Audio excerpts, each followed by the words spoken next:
Assalamualaikum warahmatullahi wabarakatuh.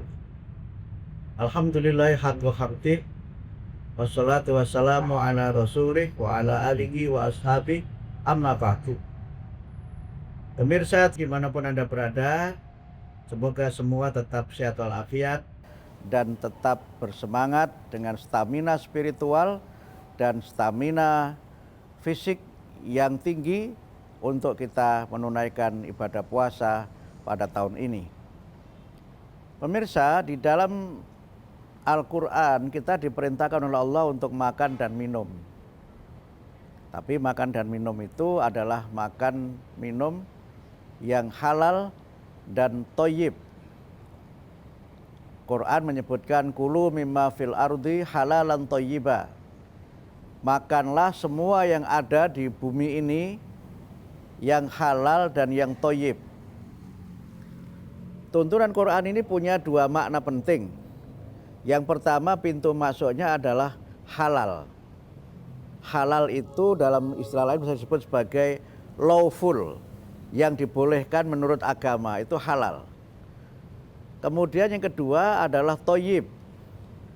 Thayyib itu artinya baik. Thayyib itu artinya bermanfaat, thayyib itu artinya bersih. Nah, halalan thayyiban itu satu paket. Bukan halalan wa thayyiban. Bukan halal dan thayyib, tetapi harus halal dan thayyib, itu satu paket.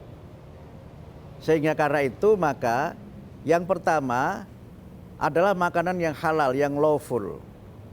Halal itu dalam definisi saya itu ada 4. Yang pertama halal secara material, zatnya itu halal. Yang kedua itu halal pada saat memprosesnya. Pada saat memprosesnya harus halal gitu. Kemudian yang ketiga, ini yang saya kira penting, halal dari cara mendapatkannya. Bisa jadi makanan yang secara material ini halal tapi mendapatkannya dengan cara yang haram. Misalnya dengan cara korupsi, dengan cara mencuri, itu menjadi tidak halal gitu. Walaupun materialnya halal. Nah yang keempat itu halal pada saat mengkonsumsinya. Karena itu maka kita diperintahkan makan dan minum, tetapi jangan berlebih-lebihan. Kulu washrobu wala tusrifu. Jangan berlebih-lebihan kalau makan itu. Nah oleh karena itu maka kalau halal tadi itu lawful, maka thayyib itu artinya sehat, healthy, makanan yang sehat. Karena ada makanan yang halal tetapi tidak menyehatkan. Tentu ukuran sehat ini ada ukuran sehat yang bersifat umum, ada ukuran sehat yang bersifat khusus. Yang bersifat umum mungkin bisa kita lihat dari sisi kandungan gizinya, kandungan nutrisinya. Tetapi sesuatu yang dia halal dan mengandung nutrisi yang banyak kandungannya itu belum tentu thayyib bagi orang-orang tertentu. Mereka yang sedang hipertensi misalnya, maka dia dianjurkan untuk tidak memakan atau mengkonsumsi makanan yang mengandung garam yang tinggi atau makanan yang berisiko terhadap kesehatan kita. Karena kalau akibat dari kita mengkonsumsi itu justru kita semakin tidak sehat, maka dia tidak thayyib. Dia tidak thayyib. Nah yang ngukur ini kita sendiri. Mungkin sebagian bisa dibantu oleh dokter ya.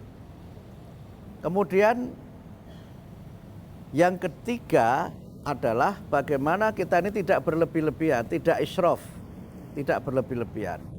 Karena seringkali kalau bulan Ramadan begini kan biasanya ada buka bersama, kemudian makannya itu prasmanan, help yourself, ambil sendiri-sendiri, itu langsung semua diambil sampai ujung, kemudian ternyata kebanyakan. Itu israf. Dan itu menjadi paradoks. Selama puasa itu kita berusaha untuk bagaimana setan itu tidak mengganggu kita, tapi ternyata kita melaksanakan amalan setan pada saat berbuka dengan cara makanan yang berlebih-lebihan, yang israf itu.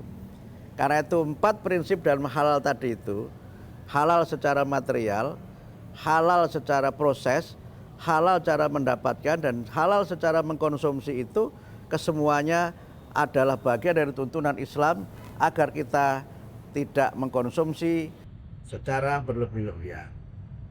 Lalu apa hubungan dengan puasa kita? Nah, puasa itu kan ibadah yang kita itu tetap dibolehkan makan dan minum di malam hari. Ayatnya menyebutkan kulu washrobu hatta yatabayyana lakumul khaytul abyadu minal khaytil aswadi minal fajr.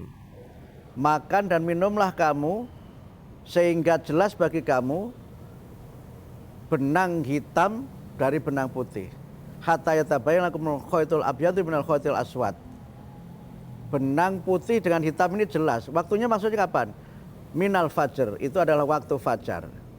Kemudian setelah itu kamu sempurnakan puasa, tsumma atimus syiyama ilal lail. Kamu sempurnakan puasa sampai masuk waktu malam. Sehingga karena itu maka Quran memberikan kepada kita tuntunan agar selama berpuasa ini ritme makan kita itu diatur. Makan ketika berbuka, makan ketika sahur. Kemudian setelah itu kita tidak makan dan minum sampai masuk waktu berbuka.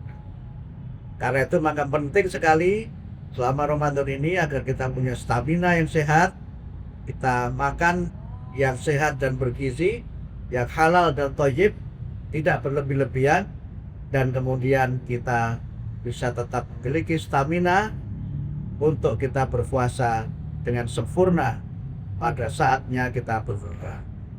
Mudah-mudahan bermanfaat. Assalamualaikum warahmatullahi wabarakatuh.